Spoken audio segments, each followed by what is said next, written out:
Lay not up for yourselves treasures upon earth, where moth and rust doth corrupt, and where thieves break through and steal. But lay up for yourselves treasures in heaven, where neither moth nor rust doth corrupt, and where thieves do not break through nor steal. For where your treasure is, there will your heart be also. The light of the body is in the eye. If therefore thine eye be single, thy whole body shall be full of light. But if thine eye be evil, thy whole body shall be full of darkness. If therefore the light that be in thee is darkness, how great is that darkness? No man can serve two masters, for either he will hate the one and love the other, or else he will hold to the one and despise the other. Ye cannot serve God and Mammon. So are the words by Jesus in chapter 6 of Matthew in the New Testament, who seeks to explain to us that one should not look for treasures upon the earth, because this is futile, given that such treasures are prone to erosion by rust and moths, or that such materials can be stolen by thieves.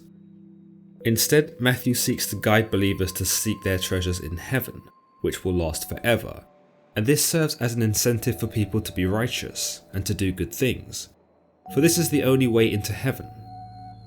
He also tells us that we already have great treasure in our hearts, and that this is enough for us to be fulfilled, providing we are humble and don't get greedy. Here, Matthew seeks to show believers the emptiness in material possession, and seeks to warn them of the perils of being too fixated on filling one's own pockets. Notice the final line, "Ye cannot serve God and Mammon," showing us that one must make a choice as to whether he is rich in mind and body, or rich in earthly possessions and the superficial. In other words, you can't buy your way into heaven, and given the way I don't get promoted on YouTube anymore, and that no one gets notified for new uploads, it's just as bloody well. But what is Mammon in this sentence? In the Bible, Mammon is commonly thought to mean money or material wealth. You'll notice Mammon in this part of scripture is not capitalized, leading us to believe that Mammon is not a being, but simply a term. In Hebrew, it literally meant money, before evolving into the more broader term of wealth. In fact, as far as the Bible goes, Mammon appears to only be a concept, one that represents greed or the pursuit of personal gain. In post-classical Latin, the term was pronounced as mammona, a term still used today in several languages, usually in a derogatory manner in relation to money and finances. The term also held the meaning of wealth in Hellenistic Greek, where we see the more traditional usage of mammon, used to again mean wealth or profit. In the Revised Standard Version of the Bible, meanwhile, mammon is thought to mean the Semitic word for money, or riches. The term itself would eventually become a pejorative term used by Christians to describe gluttony, greed, and the obsession with the material, or wealth. In Polish, the term mamona is used derogatively as a word for money, while in Slovakia, mamona is sometimes used to refer to a greedy person. Other countries such as Finland and Estonia also adopt a similar sounding word to describe this material wealth, including Germany, where mammon itself is a colloquial term for money, though it is often used in combination with the adjective schnöden, meaning contemptible. So it would pretty much be der schnöden Mammon, or the contemptible money. It wasn't until the Middle Ages did Mammon become personified, where he would go on to become one of the 7 princes of hell in some classifications. This might have stemmed from what was thought to have been an ancient Syrian deity, who may have shared the same name as Mammon, or at least represented the same things, such as riches, wealth, and gold. How much influence this deity may have had over the demonic figure now represented in literature is not known, and many details about these ancient Syrian gods are pretty hard to come by. Mammon himself is a relatively hard demon to speak of, given that biblically he never actually appears, leading many to believe that this demon was added into religious belief much later on, most likely in the Middle Ages, where some of the earliest personifications of money, wealth, and greed seem to stem from. Some believe that Mammon was just another name for the demon known as Beelzebub, whilst others, including the 4th century saints Cyprian and Jerome, believe that Mammon was an evil demonic master that enslaved those who were driven by riches and financial abundance. A 12th century bishop of Paris named Peter Lombard had some interesting insights about Mammon, saying that riches are called by the name of a devil, namely Mammon, for Mammon is the name of a devil, by which named riches are called according to the Syrian tongue. Here we see yet another belief that Mammon originated from Syrian culture, and again may have once been a deity in Syrian belief, but also that Mammon is the name of a demon. In a way, it's quite easy to see how this belief may have transpired. Many people view money and wealth as evil parts of society, noting that money makes people do wicked things, or that the pursuit of money can lead one down unscrupulous paths. By giving money a face, it may have served to dissuade some people into getting too invested in chasing materialistic wants and desires. For if one could see the ugliness of Mammon, they would surely run in the opposite direction.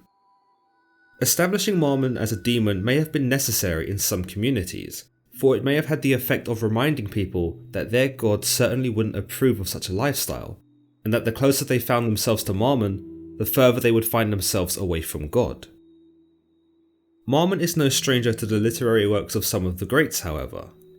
He is seen in Edmund Spenser's The Fairy Queen, an English epic poem that actually details Mammon as guarding a cave full of wealth. Meanwhile, in John Milton's Paradise Lost, Mammon takes the role not as a demon, but as a fallen angel, who appears to be greatly intrigued by earthly treasures. He tells us, Mammon led them on. Mammon, the least erected spirit that fell from heaven, for even in heaven his looks and thoughts were always downward bent, admiring more the riches of heaven's pavement, trod in gold, than aught divine or holy else enjoyed. In vision beatific, by him first, men also, and by his suggestion taught, ransacked the centre, and with impious hands, rifled the bowels of their mother earth, for treasures better hid. Soon had his crew opened into the hill a spacious wound, and digged out ribs of gold. In this interpretation, we see that Mammon was one of the angels to fall from heaven, presumably after Lucifer's revolt. We understand that even in heaven, Mammon cared more about the golden pavement than he did about God, or perhaps even Lucifer's ill-fated rebellion. It's possible that by this, Mammon didn't even care that he was being exiled from heaven, because on earth, he still got to do that which he loved to do, admire treasure and incur wealth. He's also here attributed to being the one who taught men to long for treasure, and that he instilled in them his same tenacity that would see them do whatever it took to get more money, even if it meant rifling the earth to get at it. Meanwhile, in the Dictionnaire Infernal, or the Infernal Dictionary by Jacques-Collin de Plancy, a famous book on demonology, we see Mammon appear as the demon of greed, and again, like in Paradise Lost, he is described as teaching men to bleed the earth, so as to acquire its treasures. In Peter Binsfield's classification of demons, meanwhile, Mammon is one of the 7 princes of hell, and is naturally the prince of greed. Perhaps a little bit more recently though, in the early 20th century, progressives of the era would use the term Mammon in campaigns to describe the culmination of riches and power in big banking corporations and political institutions. Of course, much like how the term was used throughout history, it was also used here in its derogatory form. It's also possible that Mammon was inspired by the Greek god of wealth, Plutus. It's understood that Plutus was a deliverer of gifts, but that Zeus blinded him so that he would then be able to dispense gifts without favoritism or prejudice. In Plutus the Play by Aristophanes, Plutus actually regains his sight, and he is then able to determine who is worthy of his gifts, which causes some chaos. But whilst Plutus is a giving god, Mammon is perhaps the antithesis, seeking to take all that he can, even if this comes at the cost of hurting or fatally wounding others, including the very world he lives in. In Dante's Inferno, Plutus actually shows up as a demon of wealth, and perhaps this is more akin to Mammon, given that Plutus guards the 4th circle of hell, otherwise known as the Circle of Greed. Here, Plutus, like Mammon, becomes a symbol for the evils of hoarding wealth. There is one other mention of Mammon in the Bible though. Mammon is often referred to simply as money in some modern translations. If you were to read chapter 16 of Luke, the parable of the shrewd manager, you might have not realised that mammon is actually mentioned, though again, it's likely that in this instance, like in Matthew, money itself is the subject, and not the entity that would later come to represent money in some interpretations. The passage details a conversation between Jesus and a Pharisee, and Jesus tries to teach him about being responsible with money, saying, "He that is faithful in that which is least is faithful also in much. And he that is unjust in the least is unjust also in much. If therefore ye have not been faithful in the unrighteous mammon, who will commit to your trust the true riches? And if ye have not been faithful in that which is another man's, who shall give you that which is your own? No servant can serve two masters, for either he will hate the one and love the other, or else he will hold on to the one and despise the other. Ye cannot serve God and mammon." Jesus is essentially trying to explain that if you cannot be trusted with money, a very earthly and material notion, then how can God trust you with the heavenly treasures that he has in store for you? If you are untrustworthy with something as trivial as wealth, then how will you be trusted to handle the glory in the heavens? He goes on to ask that if you cannot be trusted with someone else's property, then how do you yourself intend to gain property for your own? His words end in the same way they do in Matthew, saying that you cannot serve both God and mammon, in that you will end up loving one and hating the other. So you best choose wisely. Again, whilst the mammon here is likely not the demon, it's only natural that mammon would eventually become personified into a demon, for it helps illustrate an even more compelling picture for us to absorb. Given that money itself has the power to turn us away from God, as Jesus highlights here, money earns itself the image of something wicked and evil. And what better way to envision that wicked and evil form than as a demon, like Mammon, one who is as ugly as our own greedy and gluttonous tendencies. What makes a demon like Mammon so interesting is that unlike other demons, we actually need a part of what he represents in our lives. Unless you're an indigenous tribe who lives off the land, we need money in order to survive in our modern Western world. Perhaps in this then, Mammon isn't money per se, but actually the abundance of money, or the warped mindset one may experience by having too much of it. Perhaps Mammon is the demonic being that goads us into achieving even higher standards of living for ourselves, even though we could be better off using that which we earn to feed the poor or help the sick. In essence, money in its basic form is of course not evil, but the spell it can have over some people and the way in which it becomes our sole motivation for much of what we do could very well be the work of Mammon the demon, pushing and prodding us onto a path that will one day lead to him. Perhaps the moral here is, too much of a good thing is a bad thing, and that it is important to share that which we have, so that we do not become corrupt. Yes, sharing is caring. There doesn't appear to be much in the way of artistic representation of Mammon throughout the ages, furthermore contributing to the idea that Mammon was likely a very late addition to religious belief. Again, many Christians do not even acknowledge Mammon, and might not even know who he is for that matter. After all, the demon itself is not imperative to scripture. In any case, Mammon in much more modern times is illustrated in a various set of ways. Some see him as a gluttonous ogre who is fat and grotesque, whilst others see him as a glorious and sumptuous figure. In Dictionnaire Infernal, however, there does exist an illustration of Mammon where he appears to be a bony old man, one who is unremarkable to gaze upon, and one who would blend into society with relative ease. Some believe that Mammon can embody people, and the signs you can supposedly see of him are people who display their wealth quite openly, in boastful or ostentatious manners.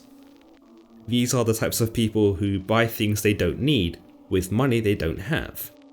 I can imagine you might see a whole bunch of them around Black Friday, which is when Mammon is most powerful. Disregard that, I literally just made that up. It could be true though. Others believe that the urge we get to have things like a new phone, expensive clothes, or even jewellery is actually Mammon whispering in our ears, goading believers away from God and closer into his clutches. Perhaps the greatest trick that Mammon has over his fellow demons is that he has a pretty big influence over humans. If any of these beliefs or ideas are true, Mammon is actually one of the most powerful demons, in that he inspires greed, envy, and perhaps even lust, and makes it so irresistible to man that one cannot help themselves and may end up giving in. Through this thinking, even the most spiritually loyal is susceptible to corruption. Some thoughts on this also continue that once you are under Mammon's spell, you become obsessed until you have that which you desire, and by this point, it becomes terribly hard to turn back. Like in Paradise Lost, where he is described as ransacking the earth to obtain its buried treasure, those under Mammon's spell will also act with the same mindless tenacity. Given that one is powerless under Mammon's spell, you might consider him to be something of an enslaver of men, especially given that it is difficult to be free of him once he has you. But until that day comes, you may wish to spruce up on the other demons waiting for you in the Angels and Demons playlist. And while you're there, why not subscribe for more content just like this?